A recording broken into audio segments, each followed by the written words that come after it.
Okay, some of you guys who watched my previous videos will probably find this scene pretty familiar.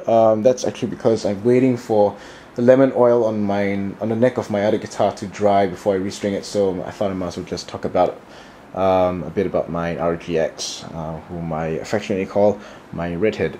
Now, when I first got redhead, she was in a pretty she was in pretty okay shape, I guess. I'm pretty fortunate I got her, and I wouldn't tell you how much I got her for because you will hate me. But there's some things that sellers will not tell you, and they're not very obvious things. And so I made this video so that to warn you, to show you that there are more things to look out for other than cosmetic things. I mean, that's my pet peeve about secondhand sellers. Okay, the number one thing to look out for when it comes to secondhand guitars, I feel, is the condition of the frets. You know, how extensive is the fret wear on the guitar. You can pretty much tell what kind of guitar player the previous owner was by looking at the state of the frets. If you see extensive fret wear in the first 5 frets, you know he played open chords his entire life. If you see more fret wear, like in this region of the guitar, okay, the guy probably was a soloist or Joe Satriani fan or something. If there's no fret wear among the frets at any point on the guitar, that's pretty good. I mean, it means that this guitar has been in the closet for a very long time. So what do you do if you have buzzing in the, from the first 3 frets? 2 things you can do. You can wait it out. You can play your guitar until the fret buzz stops.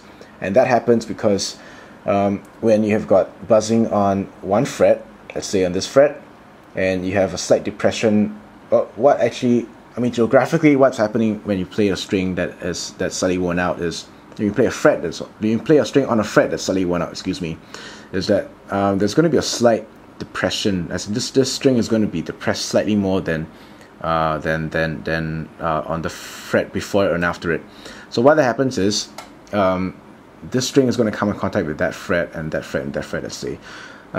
So yeah, that happened on my black guitar, as you can zoom over there. I mean, my black guitar's got very bad. It used to have very bad fret buzz, like fret wear on the first 3 frets, and actually you can see the fret wear on even from here. But because I played with her so frequently and I just didn't care about it, eventually all the frets had some form of fret wear, and it became so uniform that the fret buzzing just stopped. That's one way to get rid of fret buzz. Just keep playing.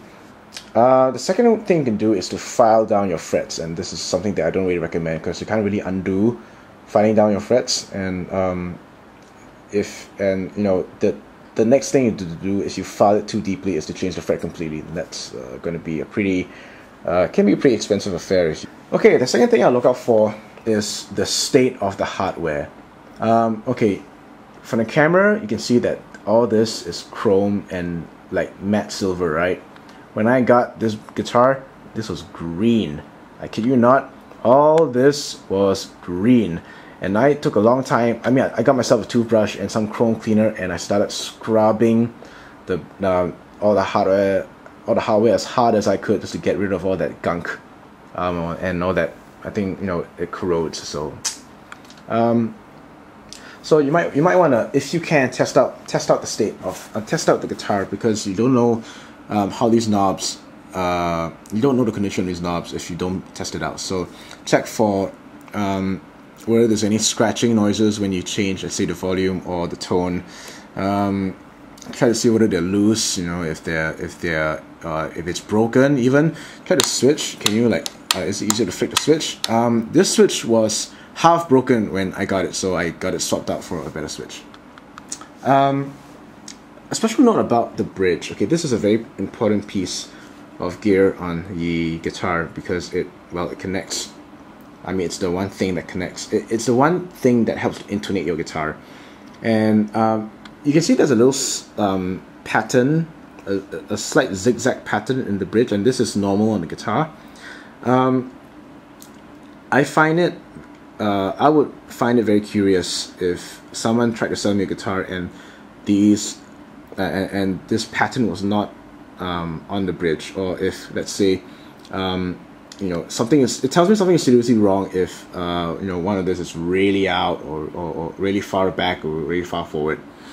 To me, this is a big problem because it means that if I'm trying to intonate my guitar and I can't move any more backwards or forwards, and okay, I'll explain how to intonate in another video, but yeah, if I can't move any further backwards or any more forward, and I can't get this string to intonate correctly, it's going to cause me a lot of tuning problems when I play. Not because it's out of tune, but because it's not intonated properly. So that's a big problem. I mean, other minor things like the accumulation of dust under the strings between the pickups. That space here has got quite a lot of gunk as well that you might want to clean out. One more thing, you can check out the state of the tuners. Sorry, just got a bit of light there. Alright, these are really easy to get damaged if the guitar took a fall to the side, and well, they won't tell you that the guitar fell down actually. I mean, unless the guys are really honest with you. But just check whether these are loose, or check whether they're on the verge of breaking, or if they have any stability issues. So these are the things I look out for in a secondhand guitar.